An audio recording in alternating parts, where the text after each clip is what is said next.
They talk about the boom, but do they mention the bust? The headlines scream luxury, but the numbers don't lie. It's time to look the market straight in the eye. Welcome to the Miami Condo Exchange, where we break down the price, the scope, and the range. With Peter Zalewski, the authority here, making the complex simple, making the murky clear. From the buy side pressure to the sell side heat, we're tracking every move on the concrete street.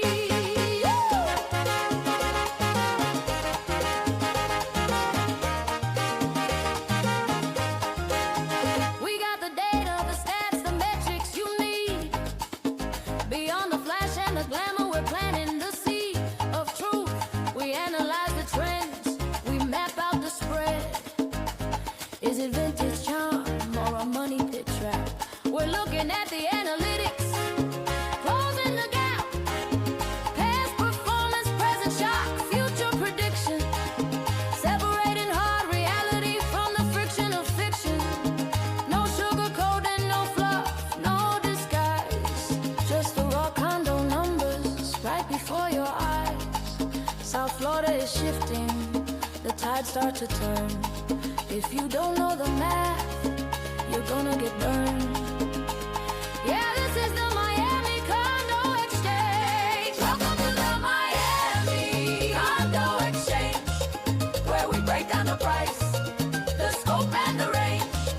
With Peter Zalewski, keeping it real, digging deep in the dirt of every single deal. From the buy side pressure to the sell side heat, the only podcast you need on the Miami street. Hey.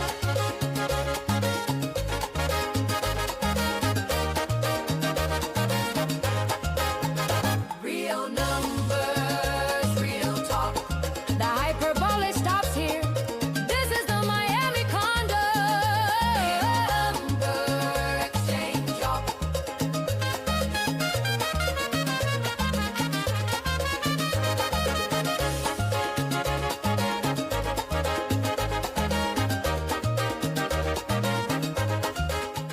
Happy Tuesday, Miami. This is the Miami Condo Exchange. It is a podcast about data, metric, trend. What is the origin of the name? Well, I look at the South Florida condo market as a large trading pit, like back in the day before Robinhood app, before Charles Schwab, before you could buy and sell stocks on your phone. Well, they used to go ahead. You'd call your broker would call the floor, somebody in the floor would write up an order, that person on the wrote up the order would give it to a runner would take it to the pit, and you had people in the pit yelling and screaming, am I buying, am I selling? And when I look at the condo market in South Florida, that's what I see when you're east of Interstate 95. I see people who are in it for the cash. They're all looking to play the appreciation.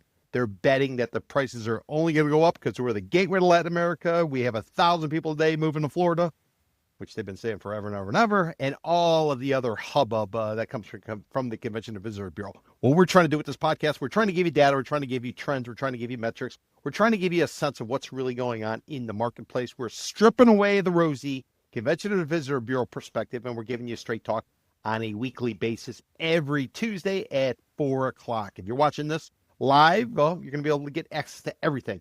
If you want to watch it on demand, you're going to have to be a member of the Miami Condo Investing Club. We put the video behind a paywall, but if you're a club member, you get to see it all the time. If you want to watch it for free, you don't want to spend that money to join the club, make sure you tune in at 4 o'clock weekdays. I'm Peter Zalewski. I'm a condo consultant. I'm an expert witness, and I'm also the founder of the Miami Condo Investing Club. What are we going to talk about today during my podcast? We're going to be talking about, what's going on with the Miami Condo Cliff Index. It's an index that tracks real-time what's going on every Tuesday in the condo market in South Florida. Then we look at Miami-Dade, we look at Broward, we look at Palm Beach County. In addition to that, we check another 19 markets. We're looking at the market for the overall condos as well as the vintage condos. What are vintage condos? Those are the condos that are under heightened scrutiny as a result of the Surfside collapse back in June of 2021, where nearly 100 people died and a $1 billion settlement was paid out to the families of the victims. as a result of Surfside, because of the tragedy that occurred, as well as the payout. Florida legislature took a number of steps to try to ensure that we do not see a repeat of this.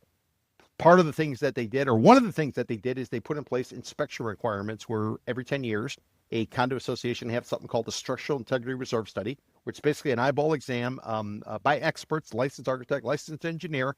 They then turn over the information to the financial people. Financial people come up with some sort of roadmap as to what it's going to cost to fix everything based on the shelf life that's been determined by the licensed architect, licensed engineer. And then beginning in 2026, condo associations are going to have to either collect money to put in reserves, and or they're going to need to get their hands on a loan in order to cover all of the necessary work, with the intention of avoiding a repeat of Surfside back there on that barrier island just north of Miami Beach and just south of Bell Harbor, when we had that national tragedy. The legislation that's been passed in South Florida, it's spread throughout the country. It goes as far as Hawaii as well as New Jersey. Other states are slowly starting to incorporate what we're doing here in Florida. And why are they doing that? Because we are a laboratory for condominiums. Just like Silicon Valley does technology, South Florida does condos. And the purpose of this podcast is to give you the information and let you know what's kind of going on a real-time type of basis. Some of us rely on cold sales data. Problem with cold sales data is it comes out 30, 60, 90, maybe even 120 days after the market's actually passed it by. So, yeah, it's good to have a sense of where we were in the past, but sometimes you want to know kind of where we are real time, especially if you're a buyer or you're a seller. Maybe you're a listing agent and you're thinking about taking on a listing and you're not really sure, is it worth taking on the listing? I'm going to have to deal with the calls to go and show the property, and it may or may not transact. Or just the $2,500 it's going to cost to effectively set up a new listing. You need to put in the MLS, you need to take photographs, you need to do drone shots, you need to market it, spend money. So should I take on that listing? If it's going to not sell, is it really kind of worth it? Or should I wait downstream, let the first listing agent take on the listing, have the seller cancel the listing or let the listing expire, and then simply give it to the second listing agent, who's probably going to negotiate for a lower price because the property didn't sell the first go around. So that's how you use the statistics. Another way to use the statistics is to know where to play. We do our Condo Cliff Index, which tracks active listings as well as pending sales. And what it does is it gives you real-time perspective as to which are the strong markets and which are the weak markets. If you are a buyer, you want to hit those weak markets. Why? Because you're probably going to be able to submit some lowball offers, and those particular sellers in those markets, they're probably not getting a lot of offers, and they're probably going to start to feel the pressure, especially here in this winter buying season, which is effectively the time when people come into town to shop. So they get here, they want to go to events, they want to enjoy the weather. Weather's gorgeous right now, and or they just want the vibe. It's a different time of year down here. People are flying in from all over the world. They're enjoying the weather. You don't know who you're going to see at a restaurant, at a club, maybe even at Publix grocery store. You just don't know what's going to happen. So it's really kind of an exciting time for about a 6-month period. And what we find is many people will come down here for one thing. They then will determine that, hey, it wouldn't be bad to have a condo here. So they'll move forward, start looking for a condo. And inevitably, they end up closing late in the winter and or in the summer buying season. Summer is going to go from May through October. Winter goes from November through April. So shop in the winter and you close in the summer. Typically, a closing will take, if you go all cash in a condo because you need to get approval and other things, it's going to take 30 days. You might be able to do it in 2 weeks, but just figure 30 days. If you get financing, it could take 60 to 90 days. So that's how we look at the market. Winter, you shop as well as do other things. Summer is when you actually transact. And if you want to know where to search, because if you're looking for value, you're not buying for posterity. You're buying for something that potentially could throw off some sort of return. It's important to kind of know where to play and how to negotiate. And as mentioned, if you're a realtor, you want to know which markets are strong, where you take on that listing, you got a good chance of selling it. You don't want to sit on the market over and over and over. The seller's calling you up, complaining it's not transacting. You're not getting enough showings.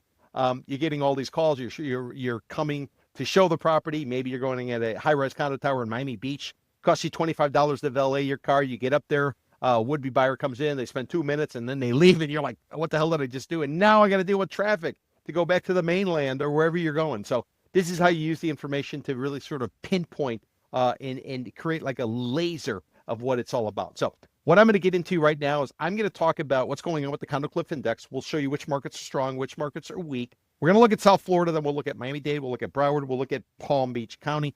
After that, I'm going to get into the data, the preliminary data that's come out from the first month of the winter buying season. So November is when it begins. Remember, that's when people are shopping. We just got through Thanksgiving. Thanksgiving weekend's the time symbolically a lot of people start to come down. And this upcoming weekend is Art Basel. This is the International Arts Festival where people fly in from all over the world, art collectors who some say are condo collectors. They fly in, they spend the week, they go to all kinds of events, whether it's the main Art Basel presentation and exhibit over in Miami Beach, and or it's all the pop-up events that go on throughout Miami-Dade County, and even in the Broward County or so. So this is a big time. If you are in town, I'd encourage you to just factor in some extra time getting around. Traffic tends to be a nightmare getting into an Uber sometimes. I've heard that, you're riding in an Uber and it's taking so long, you can actually cancel the Uber, get out and walk, and actually beat the Uber driver to your location simply because it takes so long because of bumper-to-bumper traffic. So that's where we're in for this week. This is an exciting time. It's kind of getting it all going. If any of you want to sort of get an understanding of the color associated with Art Basel, which began probably about 20, 25 years ago or so, if you want to get some color into it, there's a great book. It's it's a fictional book. It's actually based on a lot of nonfiction, but it's a fictional book written by a guy called Tom Wolfe. The book's called Back to Blood. It's one of his probably one of the last great American novelists. So this book takes you through the different neighborhoods of Miami, takes you through the different idiosyncrasies of Miami. But one of the real cornerstones of the book has all to do with art collectors and Art Basel. So Back to Blood, if you're looking for a book to either listen to on audio and or get as a holiday gift, that might be something to, sort of check out. So with that being said, let's go ahead. We're going to get into the Condo Cliff Index. I'll show you what's going on there. And then we're going to go over and start to discuss what happened in November. Preliminary numbers were on December the 2nd. The numbers will be updated probably upward, but we want to sort of get a glimpse of where we are kind of real time. So you get a sense, where can I play? Where should I play? How do I most effectively use my time, my resources, my interest level? Remember, in the state of Florida, there's roughly about 28,250 condo associations with over 1.2 million units. Down here in the Tri-County, South Florida area of Miami-Dade, Broward, Palm Beach County, you're going to get about 610,000 units with about 13,000 associations. So there's a lot to choose from. So the key is you got to eliminate this, eliminate that, eliminate this, eliminate that. And whatever's left, that's where you used to really start to focus your energy.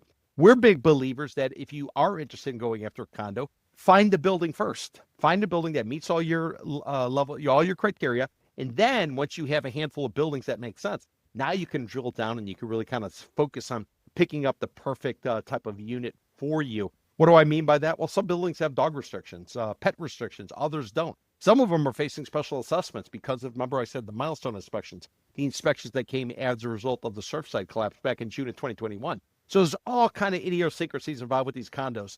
Look at them, understand the buildings, and then you look for a unit rather than looking for a unit here, a unit there, a unit here. You run around, you get the condo declaration once you sign a contract and you become pending. Then you realize, oh, you know what? It's not going to work for us. So front load everything. It'll make it much easier downstream for you to go ahead and purchase one of your condos.